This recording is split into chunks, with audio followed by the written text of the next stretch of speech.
Cảm ơn quý khách hàng đã gọi đến công ty cổ phần xuất nhập khẩu Faster Việt Nam. Faster Việt Nam tự hào là đơn vị nhập khẩu và phân phối độc quyền các sản phẩm, máy sản xuất cửa nhôm, cửa nhựa, phụ kiện máy, vật tư ngành cửa, mang thương hiệu Faster, Megatech, bán chạy số 1 trên thị trường Việt Nam, trải dài khắp 3 miền, Bắc, Trung, Nam. Với phương châm, chất lượng là sứ mệnh, uy tín tạo niềm tin, cùng đội ngũ nhân viên hùng hậu, giàu kinh nghiệm, chúng tôi cam kết mang đến cho quý khách sản phẩm tốt nhất, giá thành ưu đãi nhất, chế độ bảo hành tốt nhất. Faster Việt Nam, sự lựa chọn lý tưởng của mọi khách hàng.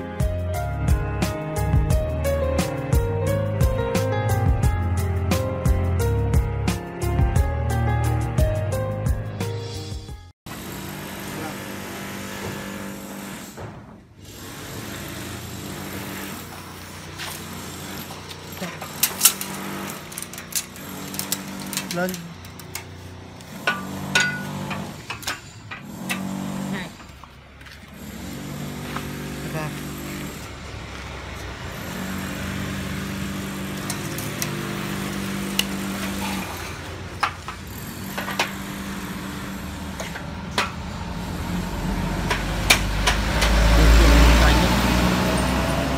đi 4 cánh sinh pha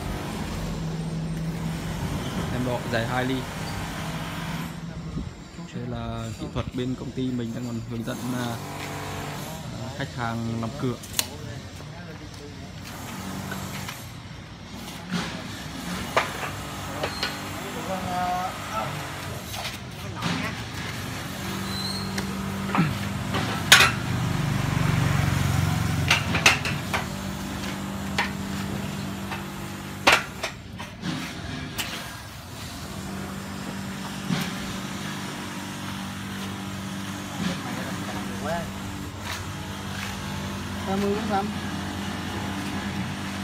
Đây là đang còn lấy kích thước của bật lề xa rồi đó. Mới gạch nhiều quá khùng luôn.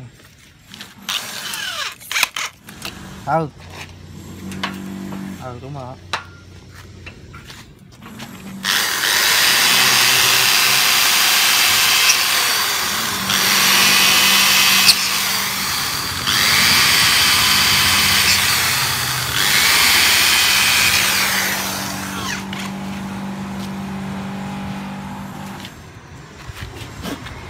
cái bên nữa hả?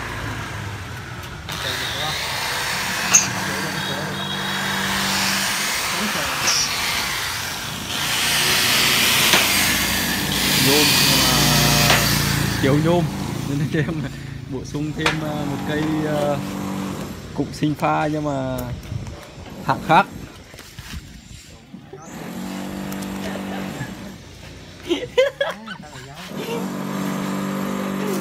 Không, cái này quay thì người ta phải liền nên mình phải nó không giống được, nhưng mà bóc tem ra là giống nhau hết.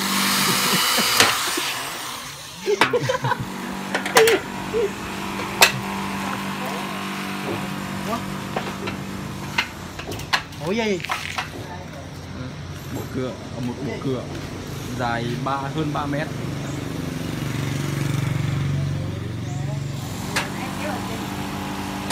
Đây là anh nhân viên kỹ thuật bên công ty mình.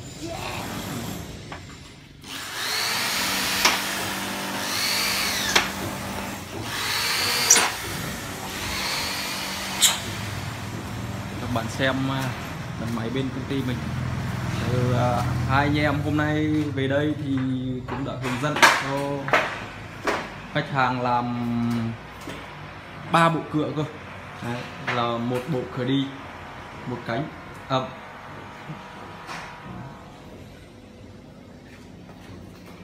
và một bộ cửa lùa đã hoàn thành ok xong. Đấy. Đây là máy bên công ty mình, con máy cắt 09S và một con máy ép góc